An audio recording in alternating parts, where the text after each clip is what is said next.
Hey, everybody. Good morning or good evening, as it may be. Welcome to this session for, we don't really have a name for this. It's just me speaking to some people, some interesting people, some people that we've long admired. Uh, Arjun Singh, David Thomson, welcome. Thank you. Jai is in One. New Delhi. David is in San Francisco. I'm Tipu Purkayastha. I'm also in the broader San Francisco Bay Area. Uh, and we are recording this. You probably saw the recording button or the recording message as you signed in. And what we're planning on doing today is invite two writers. Uh, Actually, if you could just mute yourself, then that'd be great. Um, you can keep the camera on, but if you could just mute yourself. And what we are doing is having we're going to go through the very well-known Sight and Sound magazine list of greatest movies. That's kind of our takeoff point, but that's not what this is about, really. We really want to talk about movies. David is a incredibly well-known and brilliant writer, as is Jai, of course. And we want to know from them a little bit about their journey through this entire movie watching life that they have had, and which sounds really grand. And we have 1 hour, so we're not going to make it such a big one that we cannot cover everything. But we want to start with the Sight and Sound list and make our way through. So let me just make a quick introduction of our two guests. Um, I have, I started with getting all of David's books here, and I realized that there are so many of them that I have a hard time even lifting them up. So, and I think Jay has many others, but uh, David has been writing for over 50 years now. His the one that everybody's most uh, familiar with is this one, which is and there's been 6 editions. See, we all have ours. I have a later one than Jay does, the New Biographical Dictionary of Film. And it's just a very opinionated, and you'll hear the word opinionated a lot when we talk about David and his books. Very opinionated journey through films. I mean, it's a dictionary of film. It's not a history of film. So we'll talk about that. The other books that he has, actually, this is the only paperback that I have.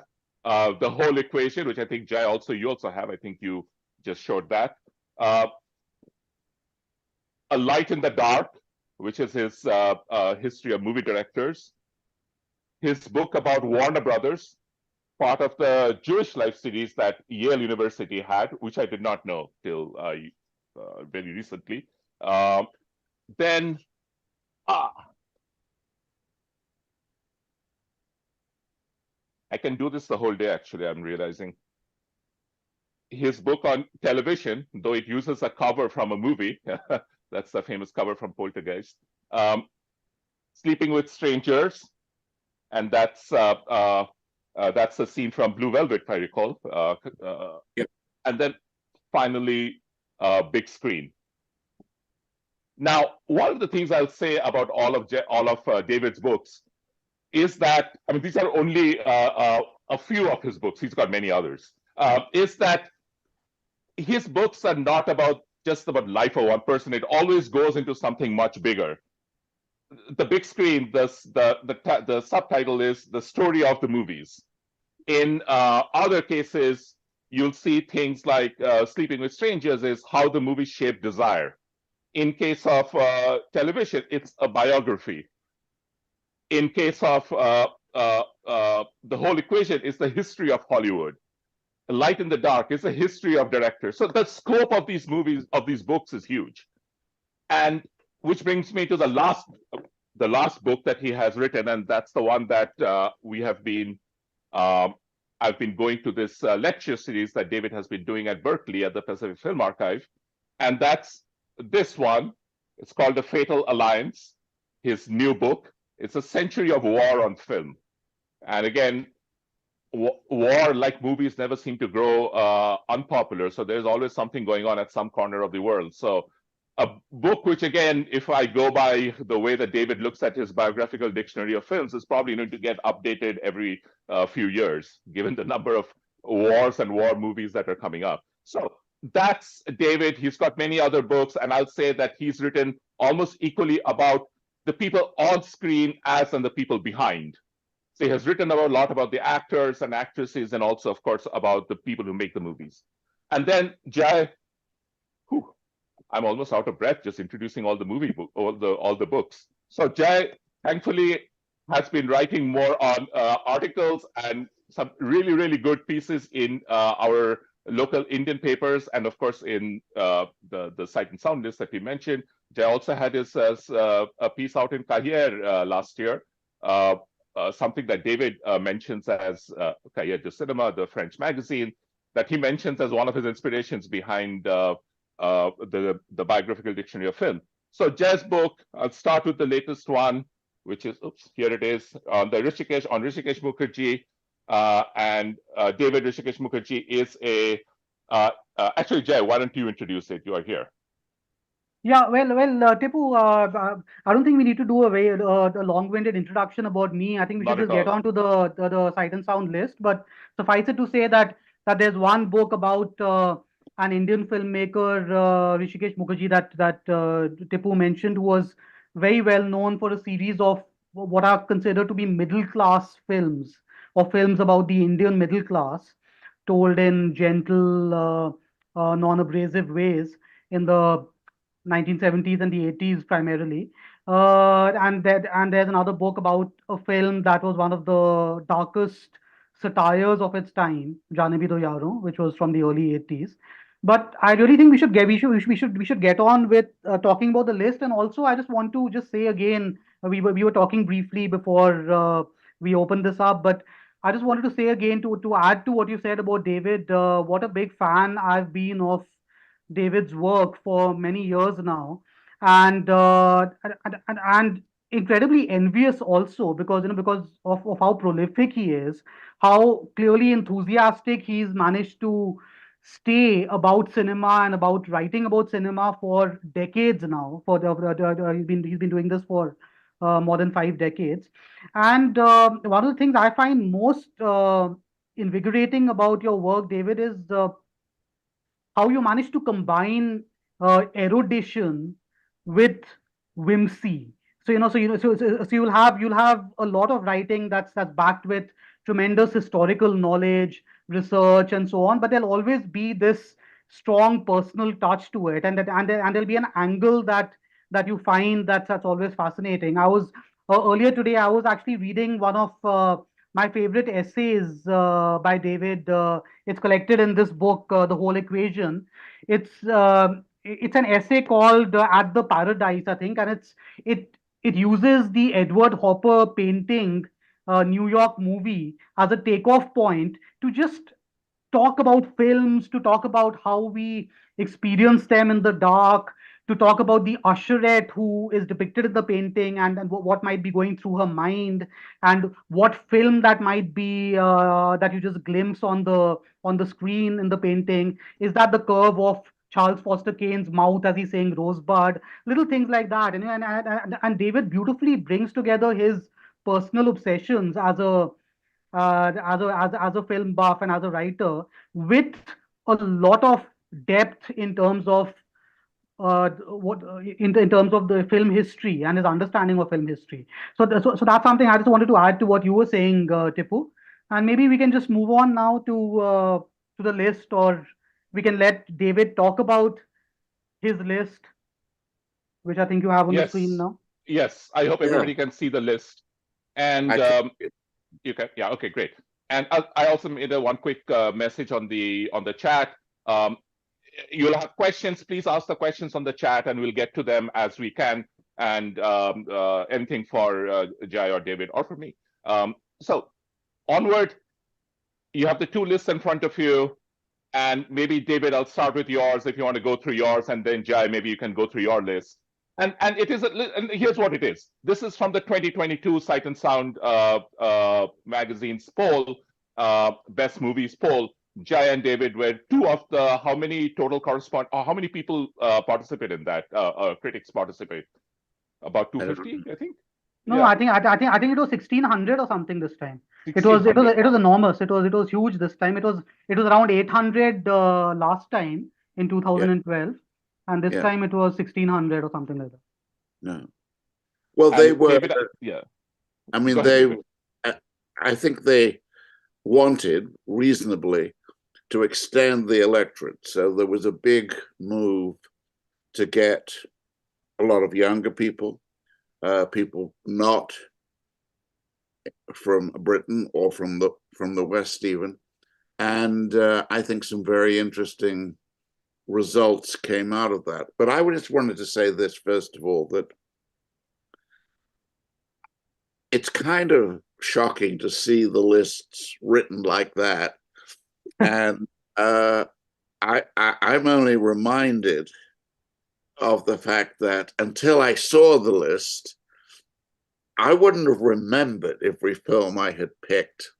And that's principally because this is a game, Yeah. and it's a kid's game, and it draws upon the degree to which all film crazy people remain kids, because I think almost all of us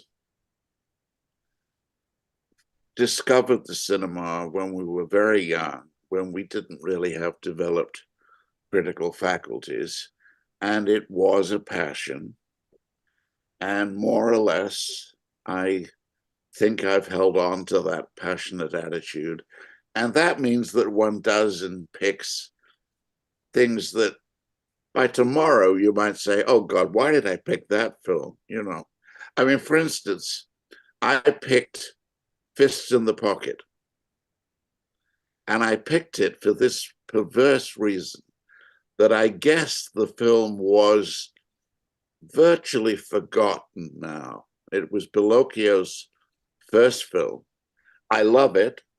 Uh, I I love Lou Castel, who plays this tortured guy at the center of the film. I don't know that it's one of my 10 favorites. I'm sure it isn't quite one of my 10 favorites, but I put it in as a gesture, really, to say, look, these lists are just things you or I feel about. There's no attempt to claim that these are the 10 films. And I think every attitude that says there are some films that are just immaculate and untouchable, I don't believe it. I think that in truth, we fall in love with a certain film when we're young, and we look at it maybe 50 years later. And for me, that's the span. And you say, oh God, why did I love that film so much? And you don't want to disown it because it's true to your childishness. And I still think that the films we see between the ages of like 5 and 20, more or less, are the crucial films. And I mean, for instance, on my list, The Big Sleep, which I think is a shamefully sexist film now, but I adore it. I just can't get enough of Bogart and Bacall swapping lines back and forth. And the way Hawks says, well, you don't have to take this story too seriously. I never really was able to follow it myself, but I love the way I filled the screen with a kind of life. And for me, that's what matters in a film. So, um, I'll stand by the films I picked, but by tomorrow, my list might be quite a lot different. And I suspect Jai would say the same thing. Yes, I would, and again, also to go back to what David said right at the start, the Tipu, it really is quite daunting in a way to see these lists up on the screen, because what that seems to do is it seems to set them in stone almost. It makes it, it seems to, it seems to announce to this Zoom room that these are David's 10 films, these are Jay's 10 films, and I think both of us would agree that that's really not the case. I would go as far as to say that this is a list that I made at a particular hour on a particular day, sometime in mid 2022, maybe a few hours later, I could have changed most of the films on this list. And just to explain, to also carry on with what from what David said, in my case, now it is a child's game. If I were to really think about it, having watched so many films from around the world, including the many different types of Indian films to begin with, because as you know, we have so many cultures and subcultures and languages within India and filmic modes. Uh, uh, Say I had, you know, just a conservative guess, 100 or 150 films which I loved so much or admired so much that I could take any of them and put them into this 10 list.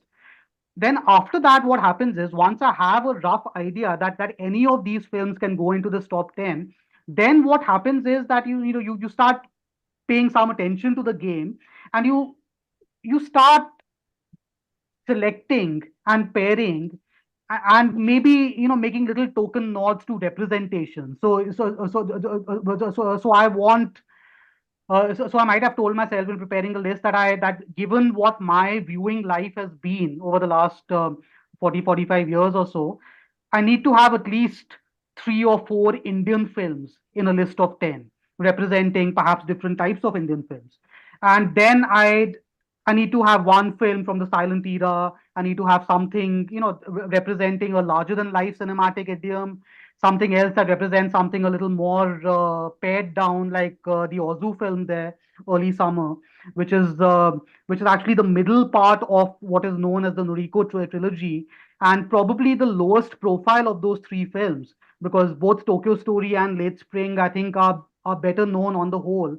But Early Summer, which is the middle film, is a film that's very close to my heart, and I just loved it, and I could just as easily have put a Tokyo Story or a Late Spring onto that list, but I chose the film that felt a bit like the underdog. And so those are the little games you play with yourself when you have a bank of say 100, 200 films to play with, and you know that this is basically a child's game, but you want to try and make the most of it. So yeah, so really in agreement with what David said. Yeah. So, Jay, one of the things that you mentioned, I remember when you wrote about in your blog post about your list, was some of it is very thematic in the sense of a little bit of the way that you have seen your life or lived your life in India. And you gave the example of Monsoon Wedding, which is, of course, about a wedding, a big, large Punjabi wedding, which um, I have also gone through. And obviously, I think many people here have. And we could identify a lot with that from where we came from. And then you also gave the example of Early Summer and a little bit of how that part of it plays out, which is also about, in a way, about a wedding. And one Yeah. of the things that we all love about movies is the way that you can just transport an experience which is in one part of the world and then move it, transpose it to a completely another part of the world, and it makes perfect sense. David, I mean, in your list, I mean, is there things that uh, I mean, you have movies, of course, which you have voted for in the past. Serena and Julie, I think, has been in your previous list also. Yeah. So has Kane and Big Sleep. But you also arrive at films very viscerally, and you have written at many places about how you first saw Henry V when you were a child and how that affected you. Um, is there things out here which talks to you a little bit about your lived experience in a way that you say, yeah, I mean, this is the kind of thing that I've seen happen around me in some form? Oh, um, yeah, I mean, when I look at my list, I can recall in most cases the first time I saw each of these films. And for instance, The Big Sleep was in a Howard Hawks season at the National Film Theatre in London. And I think that I know there were 3 screenings of the film in one day, and I saw all 3 because although I loved Hawks and Red River had been a really big part in my developing imagination. And I saw that first when I was like 8. And The Big Sleep, I sort of knew what it was in advance because I think I'd read the Chandler book.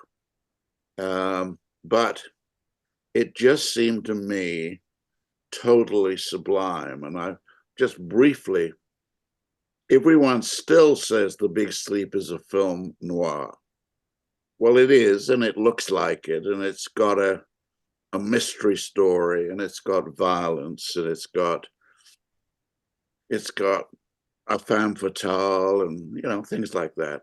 But in my opinion, the more profound way of describing the film is to say it's a screwball comedy. It's a very, very funny film, and I've seen the film so many times, and every time the audience is rolling around in laughter. And I hope that would be true in India as much as in England and America, where I have seen the film. And I have still the child's wish to have fun. I started going to the cinema when I was very young, too young probably. And I just wanted fun. And that meant adventure and romance, long before I knew anything about what sex was or that sort of thing. But I loved films that kept me awake and entertained. And The Big Sleep for me is a classic in that form. I just want the film to go on forever. I don't mind about the mystery and whether they solve it. If those two people and a few supporting people can just keep batting lines around and looking at each other and sort of teasing each other, I would like life to be like the Big Sleep. And that really comes out of the fact that I think I saw the film in, I think, 61 first, and I was a film student at the London School of Film Technique, and I saw movies everywhere I looked. I would walk down the street and I would see two people talking, and something happened, and I thought that could be the first scene in a movie. And The Big Sleep, for me, is very expressive of that time in my upbringing and the friends, other people at the film school. And we were actually making little films together. And I still have that feeling when I look at people. I sort of say to myself, gosh, I'd like to photograph you.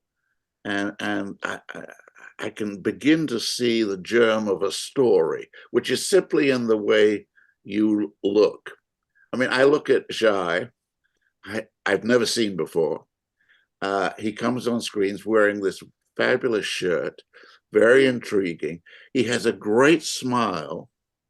He likes me, which is a plus. And immediately I begin to say, well, I wonder what opening scene I could have in a film in which I was the central character. And I still do that all the time. And I think most people like us do that. So The Big Sleep for me, it's emblematic of that moment where I thought then I was going to be a filmmaker. What I learned at film school was that I was better at writing than making a film. But that was a very important turning point. I have to make one quick comment about what David just said about how everything seems to be part of a film. When I first approached David about this talk, and David was doing this series of lectures at the Pacific Film Archive on his new book, and I asked David to autograph some of those. I have many books. I kept, like, every talk I'll bring 2 more books for David to sign. But I did ask him. Finally, I got enough courage to ask him, hey, do you think you'd be okay with this session like this? And the first thought that came in my mind is, king of comedy, and here I am, the Robert De Niro character trying to pester Jerry Lewis, saying, "I want to be on your show." Anyway, that was my first thought of it. I said, "Oh my God, he must be thinking I'm this obsessive person." But I But am very very grateful for him. Tipu, just to add, add my own bit to what David said, and how it's, possible to just be haunted for a whole lifetime by a film that has a particular impact on you at a certain age. I was speaking to my students about this, the last year. I mentioned this to them, and a couple of them were quite, were quite taken aback when I described this to them. When I watched Psycho at the age of 13 or 14, and it had a huge impact on me, not just because of the film itself, but also because it led me in a direction to, to seek out writing on cinema. As David mentions in his book about Psycho, The Moment of Psycho, this film, Hitchcock's film in 1960, became a test case in a lot of the critical debates that were that were happening around that time. A lot of the debates around the audio theory and so on. Now when I watched it, one of the moments that really that left such a deep impression on me was the one where the detective, the detective Arbogast, is killed. The Arbogast, played by Martin Balsam. And if you remember that scene, he's walking up the stairs, he's about to turn a corner, and then there's a sudden aerial shot, and you have the woman with the dagger meeting him at that corner. That moment, just that one gesture, that camera angle, that bit of framing has left such an impact on me that even today, more than 30 years after I watched the film, if I'm in a similar position, if I'm walking up a staircase and about to turn somewhere, I have that moment invariably where I expect something to come at me. We It's are something. brothers. We are brothers. I can't go up or down a staircase without thinking of Hitchcock, because as well as Psycho, there are many other Yeah. staircases in films, as I'm sure you know. But I totally agree. One scene, just it's in there, and it grows, and it's. I envy your list, because I look at it and I say, God, he's right. Psycho. And I think, which of my films can I drop so I can take Psycho in? Well, I have to say Uh, that there are at least 4 films, probably 5 films in your list that I'd be happy to shift to mine right now. Kane, the Pierre Le Fou, The Shop Around the Corner, absolutely. The Big Sleep, and probably Celine and Julie as well. So, Well, which, but by the way, has I yeah. mean, from your list, I love Playtime. I love Psycho. I love Matter of Life and Death. I love Sherlock Jr. And there are films on your list I have never seen. I mean, my ignorance of Indian film is immense, and I apologize for that. And I will try to track down some of the films you're recommending. Well, I can tell you, David, those of us who have grown up in India and spent decades watching Indian films still haven't scratched the surface of Indian cinema. So a couple of films you see there on the list are South Indian films, which became accessible to me only very late in life, because when I was growing up, there's that film called Maya Bazaar from 1957, which is a great fantasy epic. It has legendary status in South India. It was made simultaneously in Tamil and Telugu, two South Indian languages, and it's an enormous film in for South Indians of 2 or 3 generations. And I watched it for the first time when I was in my 30s, because before then there was no access to a good print with good subtitles. It just wasn't available. And so even those of us who spent our whole lives watching Indian cinema know that there's so many films we have no idea about within this country itself. Yeah, yeah. I mean, that's the other thing, that everyone who's done one of these lists should add a coda to the list, which would go on for pages, which is all the films other people have named that you've never seen. And so how do you exclude them from your 10 if you've never seen them? That's part of the silliness of the game, but it's a fair point. And I'm fascinated, though, to think when you were a child, what was the circumstances in which you saw films? In theaters, right? Or on television? Not so much in theaters. One of the things that was happening when I was growing up in the 1980s, that was we didn't have much of a television culture at that time in India. We had just one state-run TV channel, but the video cassette era had begun, as you know, and Right. many of us,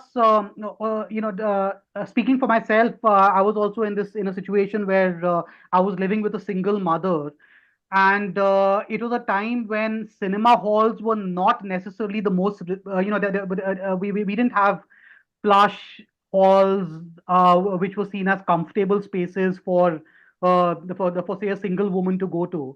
So Yeah. so we ended up they were more like family spaces, and we ended up watching most of our films at home on video cassette. And Really? this is in the 1980s, and it was only several years later when the multiplex culture really took off in India, and we had these much better run movie theaters, that we started watching films more often on big screens. But again, at that point, we didn't have access to old cinema on big screens. So my journey, I had this journey where around the age of 13, 14, I just took a right turn from the Hindi cinema that I had been watching and suddenly became obsessed with old Hollywood. And when I say Yeah. old Hollywood, I'm talking about films that were made decades before I was born. Right. The period I still love the most is the 1930s and the 1940s. So I was familiarizing with myself with films that were even before my parents' time. Because my parents would have grown up in the 50s or 60s. It's really a mixed bag, and then of course later in life, you start discovering the many Indian cinemas. Even someone like Satyajit Ray, who's such a towering figure, as you know. uh, I think I think the first time that I had access to a really well subtitled print of a Satyajit Ray film was when I was sometime in my 20s or something. Yeah. Uh, Before that, on video cassette, you had these terribly subtitled films, and if I was watching it with a Bengali friend, this friend would be stopping and saying, "Okay, that's not what's really going on in the film. It's wrong." So, Mm. so you felt hampered as a film watcher. So Yeah. we all had these very complex journeys, I think. Absolutely. Yeah. Yeah, and the film culture in India. One thing I'd like to say quickly before the Tipu continues, David. Another reason I'm very envious of you is that you were 19 years old when Psycho came out in 1960, and you watched it then as a Yeah. 19-year-old. And as you Yeah. say in your book, you immediately recognized that it was a significant film, and that it was. I think you say that you thought of it as the most significant film of the year, but then what was being taught in what was what the current opinion was, that there was a film with a strong social realist bent, which is Right. almost forgotten today, but that was considered to be the most important film of the time. Well, except, I mean, it was considered a sensation. And I watched the first screening at the Plaza Cinema in London, and there were very, very few people in the theater, and I felt physically alone. And I was terrified. I remember after the shower killing, holding on to the seat. And I said to myself, and I think I said it half aloud, please don't do that again. Knowing that Hitchcock would do it again in some fashion. And so totally caught up in that moment, so feeling for the Janet Leigh character, whom I met and got to know a bit later on, and it was extraordinary that there she was, still alive, still attractive, still smart and funny, when in my mind she was always eternally being cut to pieces and reaching out, and that incredible scene. It's really a great film, and again, for me, it's deeply associated with the circumstances under which I saw it. Yeah. Yeah. Sorry, Tipu, you were saying something when I interrupted. No, no, no. I was, at this point I've forgotten. But one of the things that I did want to ask about was how some of these, the way that you see a movie, how does that change over the years? And I'll just the kickoff point for this, Jay, and apropos your shirt, the movie that Jay is referring to, Piazza, which, by the way, many years ago, David was being shown at the Castro Theater in San Francisco. Oh, And good, good. yeah, I was going to go there, and I still remember my dog suddenly got unwell, and my brother, who's also on this call, in fact, my brother and I were going to go, and my brother was very reluctant to go. And I said, no, no, they're showing it. There has to be a good print. And, but anyway, but Jay, you saw Piazza years ago, and again, it's a movie which is very much, it's from what, 56, 57? No, 57, yeah. And it's a movie which has got legendary status in India. And Jay was saying how, from the way he saw the movie years ago, and then when he just saw it, and I think you were seeing it because of a piece that you were writing, right? And you talk about how your appreciation of the movie has changed. Yeah, yeah. And maybe, Jay, you want to talk a little bit about it, but the question that I'm coming to is how, for both of you, films that, and especially David, you have watched films for way longer than any of us here, how has some of these I don't know if revision is the right word because that's such a loaded word nowadays, but how has your appreciation of the movie changed? And I will also add one more thing, and there's a question from Pravina in the chat, and I'll just quote the question is, David, since you write about war, have you revised your criticism of movies made during the war? Example, World War II, ideologically. For example, Rossellini made Open City under the blessings of Mussolini at Cinecittà and presented the Italians as victims of German Nazism. We learned it as neorealism and now being seen as evading Italian fascism. So the broader thing here is some of it changes, some of your views change because you change. Some of it changes maybe because the circumstances around it change. And that gets a little bit into the territory of the baggage that any kind of popular culture comes with nowadays. And there is a pressure about certain movies or certain pieces of art and culture and how one appreciates it. So I'm combining two questions, but really one question is, how does your appreciation of movies change? And B, in the circumstances in which we watch an older movie now, how does that revise your appreciation or understanding? So one more thing, I'll just stop sharing. I think we are now gone beyond the list at this point. The list was a kickoff, really. So I am going to remove the list and we can just talk about.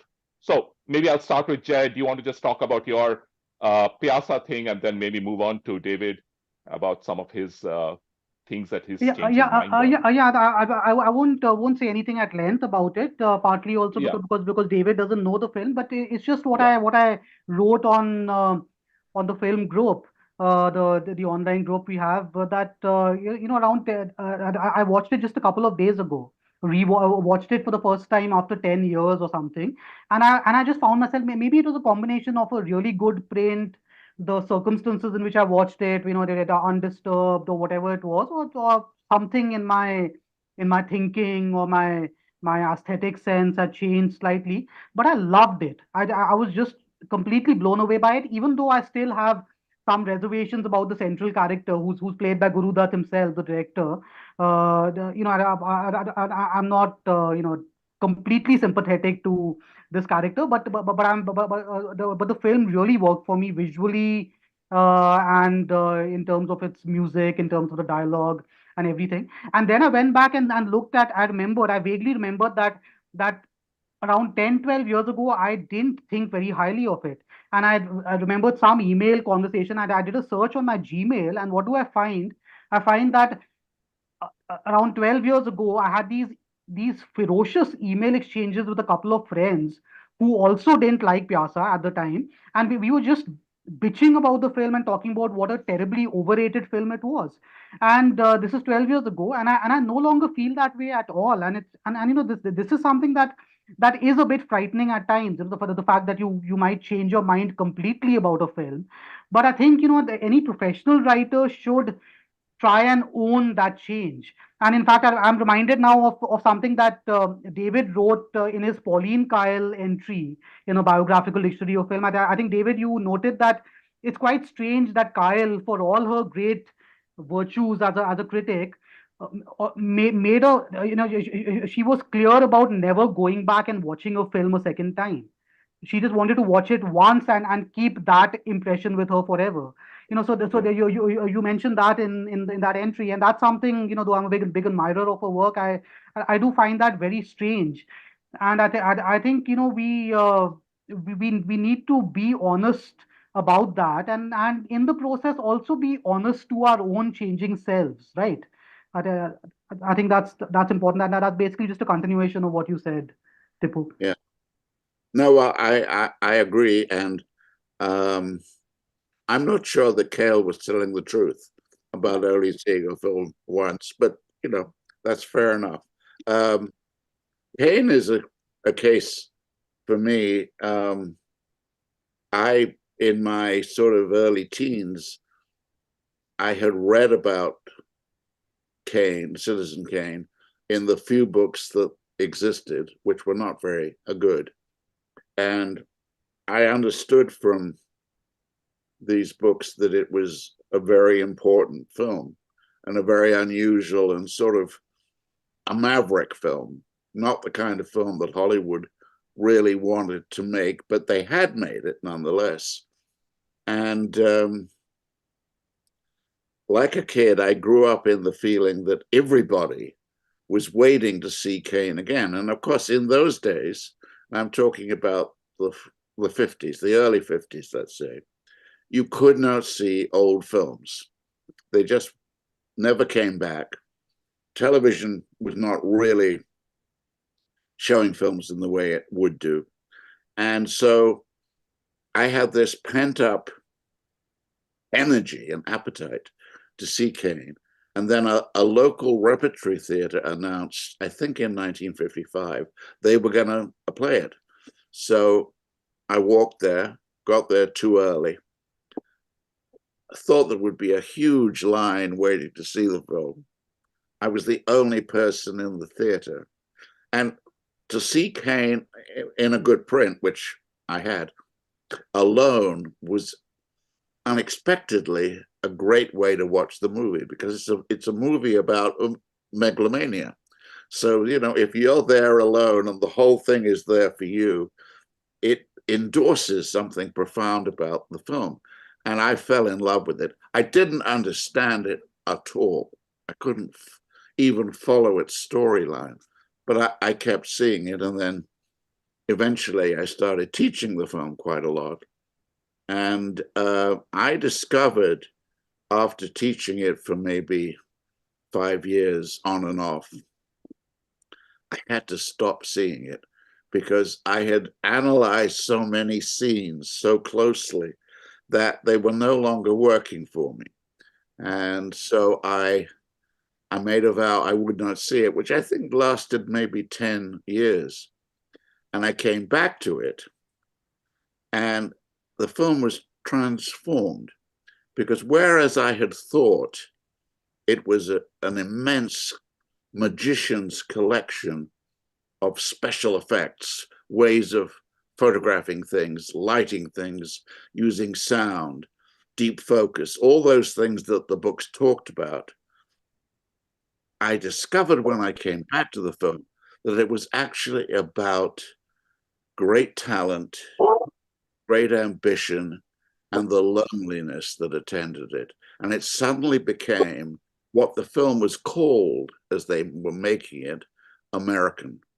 And now I see the film as one of the great confessional stories about power and desire in America. And it's absolutely understandable to me that it was once, may still be, the favorite film of someone else who has DT as his initials. And you're all smart enough to work out who that is. But that's, that's a film that has reached deeply into the American soul, and it teaches you that the other DT is very, very sorry for himself because he feels something like a sled was lost early on. That's a profound American state of mind. So there's an example of a film changing a great deal over the years. Yeah, it is. One of the things that you write about in your book on the war films, the Fatal Alliance, you talk about some of the movies which are made during the war and our appreciation of it. Like you are, of course, writing the book now, and you're talking about something like A Cold Dead Story or Dam Busters or some of the great British war movies from that period. Um, and how some of that, the way it was received back then versus the way it is being seen now. And maybe that also goes into something that Pravina was asking in her question. How do you think when you watch some of these movies made at a certain time and place, and maybe specific to the war films, does it then come across as a very ham-handed propaganda that today doesn't necessarily stand the test of time? And maybe another counterpoint to this would be something like A Matter of Life and Death and Life and Death of Colonel Blimp, two of the Michael Powell movies. Great fan. Jay, you are a great fan too. And David, I think you've met Michael Powell. So I'd love to know about the reappreciation for some of these films and genres like war films, especially a war film made at the time of the war. In a way, it's a documentation of what was going on in people's minds at that time. But at the same time, when you watch it years later, do they really hold up? Well, those British war films, like the Dam Busters, were huge successes in my youth. I thought they were silly, and I had no direct experience of war, although I was born in 41, so I was in London while our house, among others, was bombed. I thought they were ridiculous, and they were an expression of a kind of cocksure British attitude to the world, which I hated, and it's one of the reasons why I left Britain. But it's understandable, I think, that movies made during a war are going to be propaganda. They're going to be simple-minded. They're going to be about prowess and bravery and success and winning, whereas I think war is invariably about fear, failure, and loss. So, you know, I talk about that in this book you've been talking about kindly. I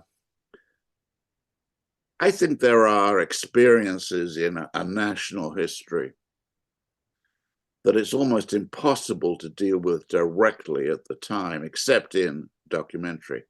But as time goes by, things sink in. One of my films on the top 10 is a TV film. It's the Ken Burns Vietnam War, which is like 16 hours, very long for a movie, but it's a film that comes out of the war in Vietnam having receded in time, and so we think, Americans think differently about it. And Burns saw the necessity, which had never really occurred to other people dealing with the Vietnam War, that there had to be the voice of Vietnamese people in the film. And that was a major breakthrough. And I think it's a superb rendering of a really tragic experience, not just for the Americans, but a moment where American confidence drains away and a kind of bullying attitudes comes in to try to replace it. And that's what we're living with now. Yeah, and I also remember the reviews that, or the backlash that came against Vietnam, the show, the PBS series, because of obviously people are not happy, they're apologizing, quote unquote, about Vietnam. Anyway, so those are the kind of things where how some of the reappreciation in a broader cultural context, when things go a little bit out of fashion or in fashion. I want to we have a few minutes left, but we probably can go a little bit beyond if you are both okay with it. I wanted to ask one of the things both of you mentioned your students. So Jay, you have taught till very recently, and David, you were teaching at one point at Dartmouth, and I'm sure you engage with young people and with students in various other ways. How do you see some of these changes coming in? How do you think younger people engage with movies? And again, we are in different generations, the three of us. But do you feel the way that a younger person is engaging with movies today is different from the way that you were? And I don't mean the kind of movies, of course, the kind of movies have changed, but the way that they engaged, going to see a movie or downloading a movie or what they get out of the movie or what they look for, those kind of things. Jay, you want to go first? Uh, I don't know. There are probably many answers to that question. One of them, of course, is the obvious thing that the sheer volume of what is available right now. And what happened with me was that I had a particularly good batch of students whom I was with a couple of years ago. Really sharp and interesting undergraduate students, 19, 20 years old, and. Uh, and many of them were genuinely curious about film history, and they were wide-eyed when I showed them scenes from Buster Keaton films that were made 100 years ago, and they were looking at it and saying, "Wow, all this was happening then," and they were genuinely curious. But the sheer volume of what they have to, what they have available to them right now, across channels, across theatrical releases, web series, etc., which which they all feel some sort of peer pressure to watch, and which also in many cases a lot of these films and shows are very good and worth watching. Now, the question is, how do you find the time a to really engage with old cinema, and B, just as importantly, to find a context for it. Now what was happening with me was that in the early 90s, when I became really interested in old Hollywood, and then in the world cinema of the 1950s, people like Kurosawa and Fellini, etc. I wasn't under this pressure to be watching a film every day. You could watch a film, you could take some time to digest it, think about it, maybe read something about it, go and look up a book or something. This is all pre-internet, of course.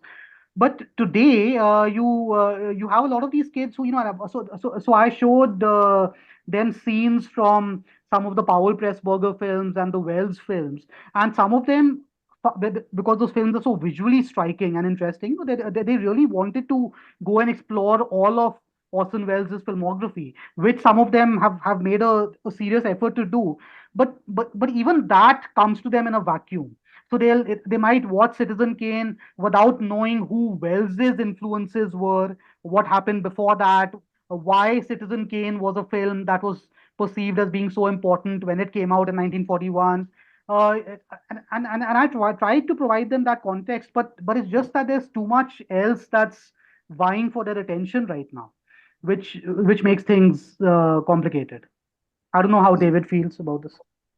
Well, I mean, there's so many aspects to this, but one of the things I've noticed and that I regret is that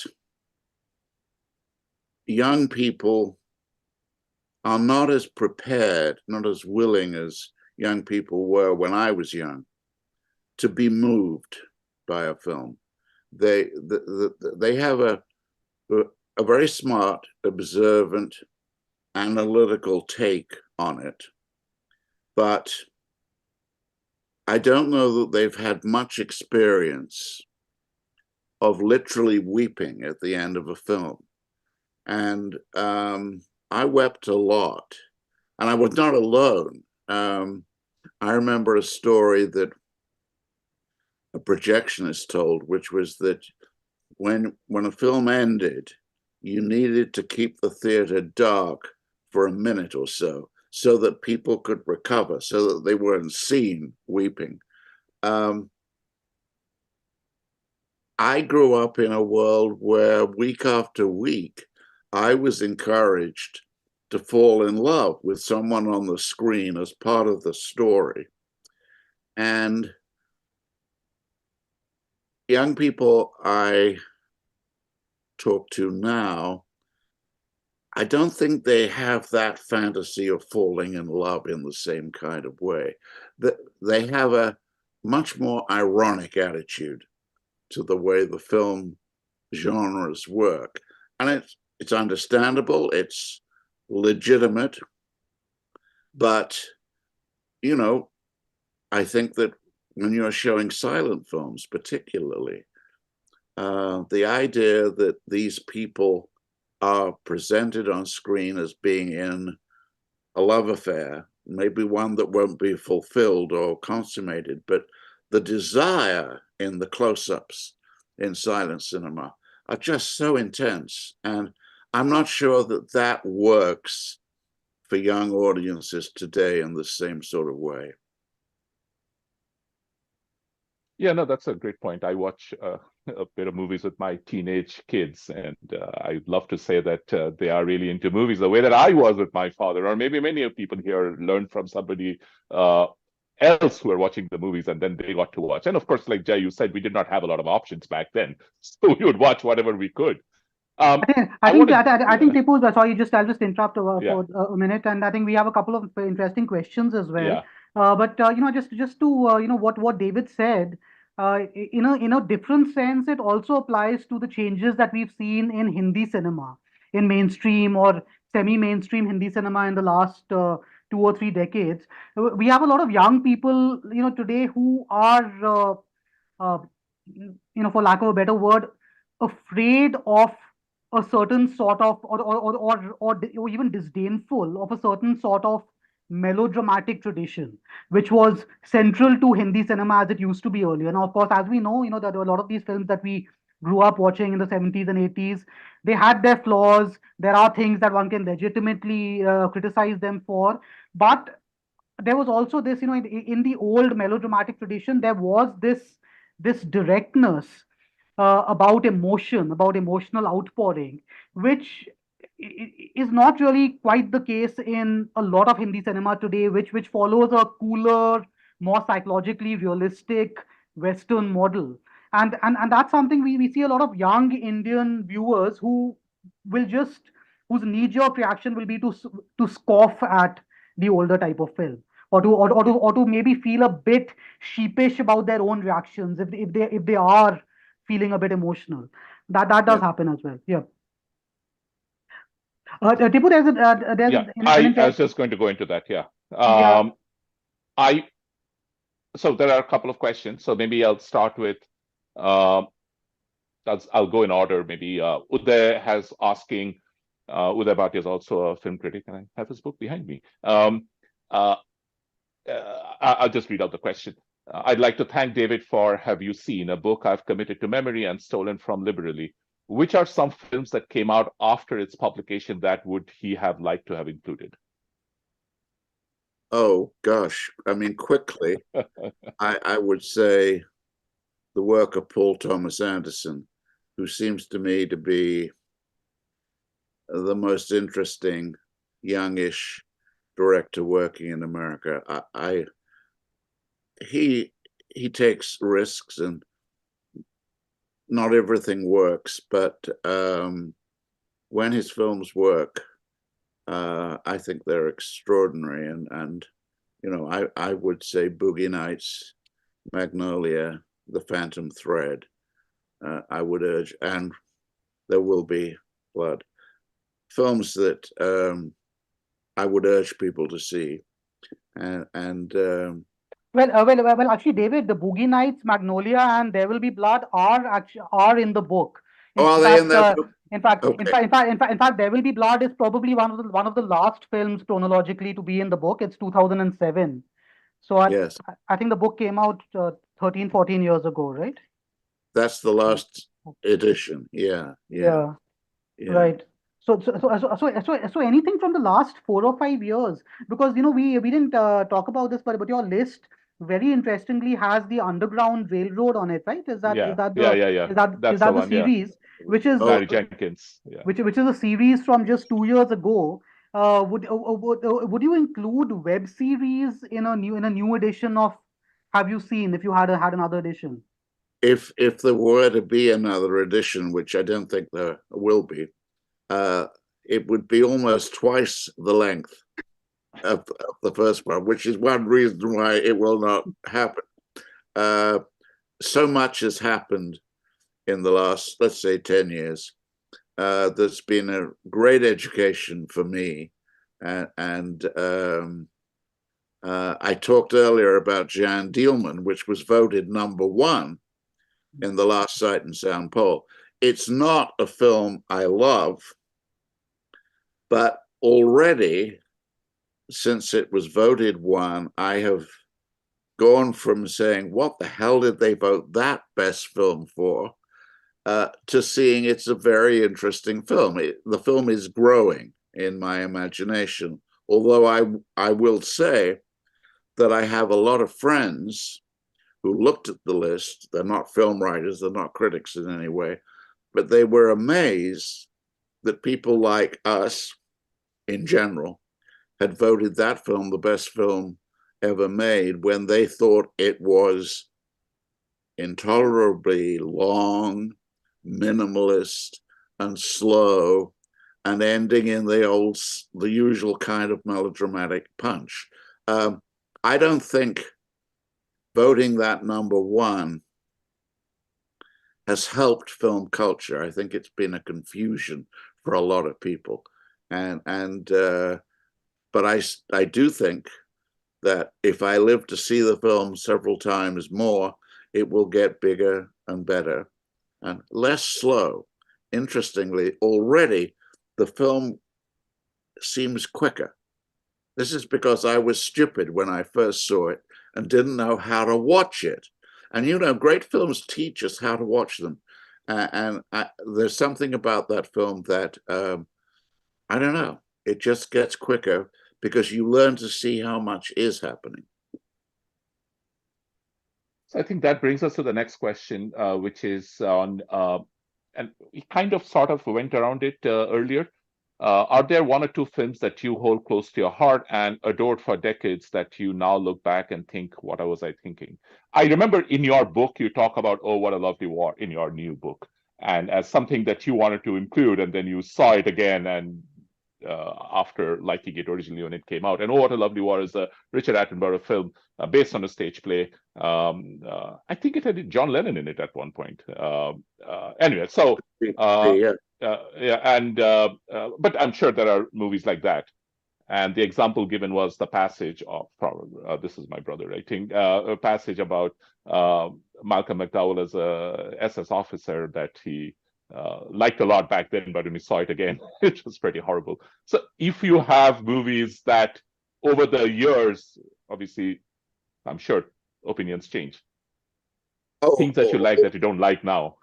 All too many films that are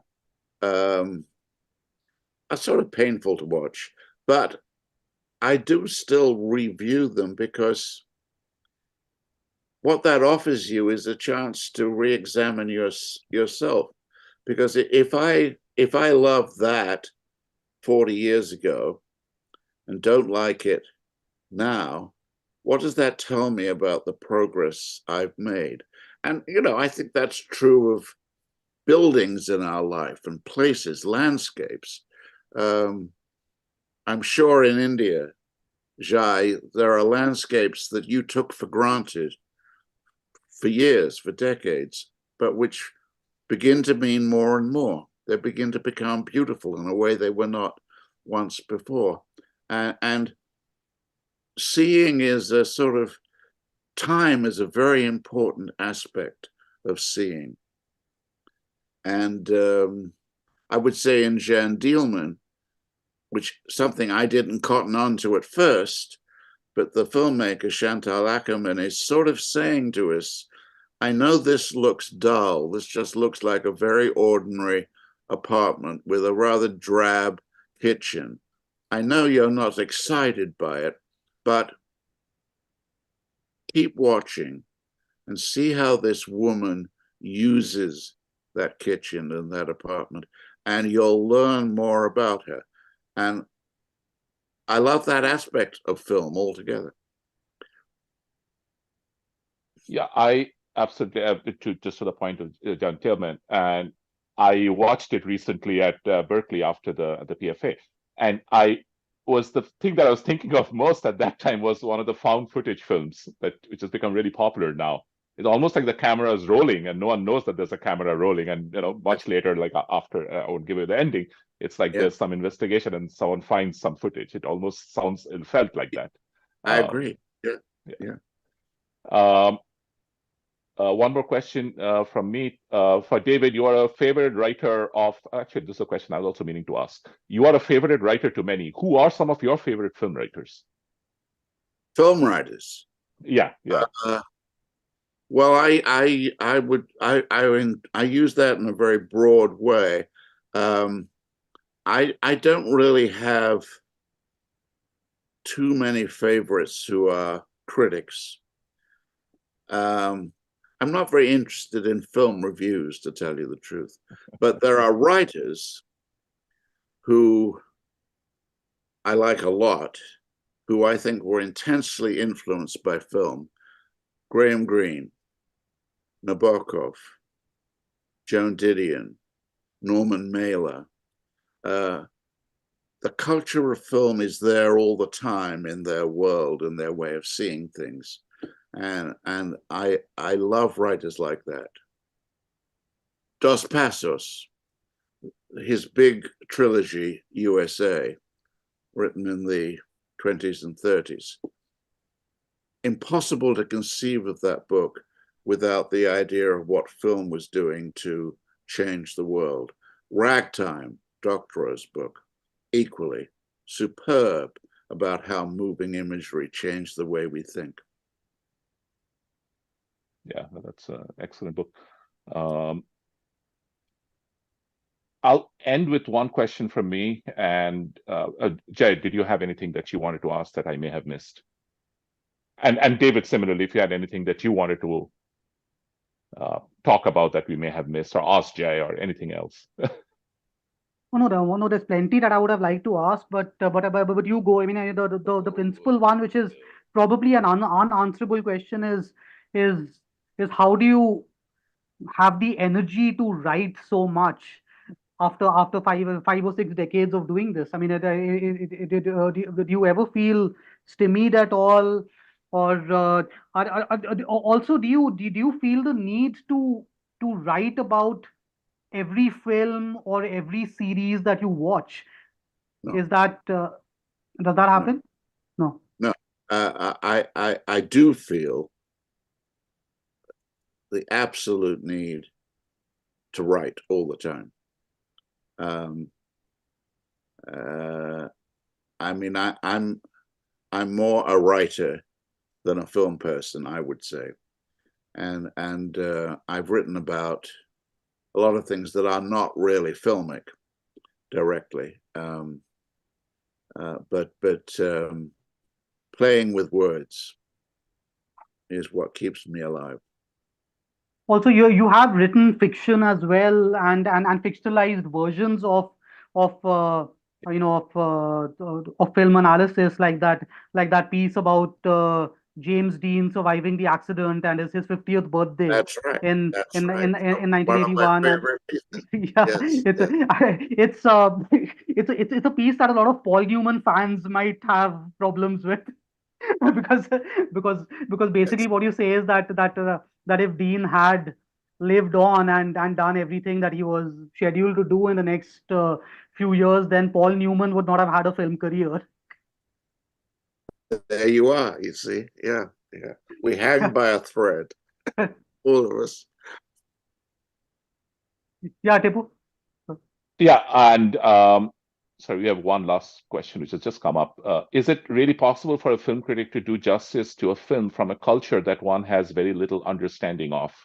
And gives the example of Kurosawa's historic dramas. If it is, I think the point of the question is that it's a very alien, a different culture.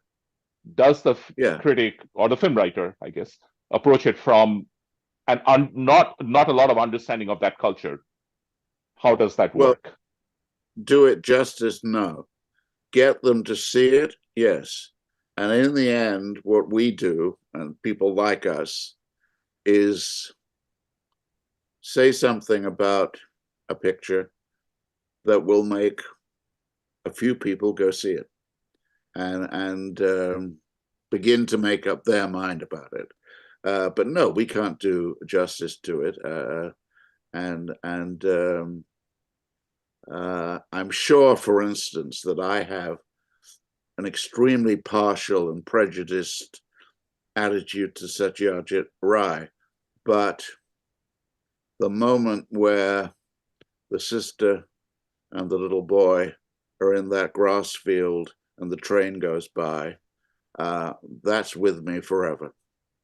And I've never been to India, so I can't have any confidence that that scene is properly characteristic of India, but it's properly characteristic of what film can do. That's such a great way Well, to end this. well, Jay. as you told us, as you told us, David, on email a few days ago, you recently discovered a tiny bit of Indian ancestry. I don't know whether to be proud of this or ashamed, but my son, one of my sons, did some ancestry research recently, just last year, and he went back as far as about 1800.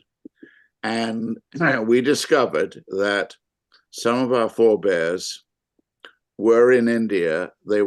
Some were in the army, some were in the church. I'm sure that what they did is shameful, and I offer no relief for it. But one of them married an Indian woman, and the line descends from that. Having met you both, I'm proud of it.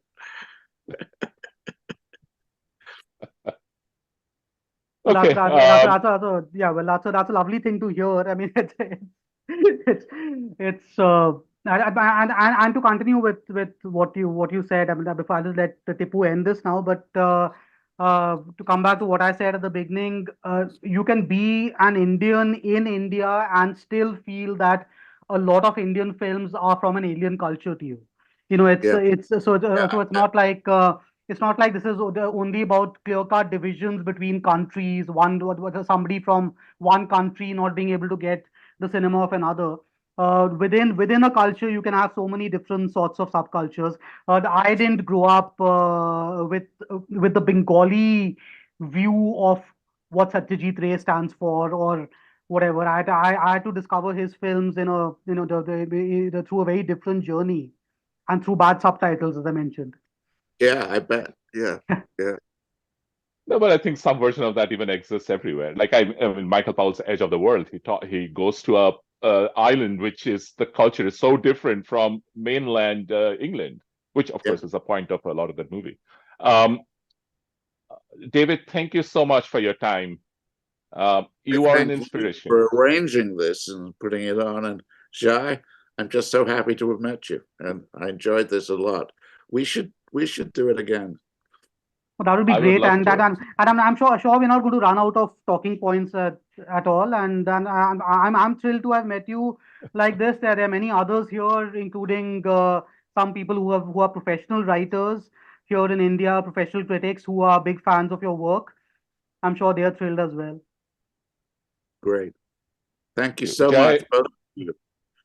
thanks. Jay, thank you again for everything. You are such a great person to talk to about all of these things, and you have such a broad range of interests and knowledge that I know that you'll always ask the better questions. I know that even if I stumble, I know Jay's right there. He'll know the right questions to ask.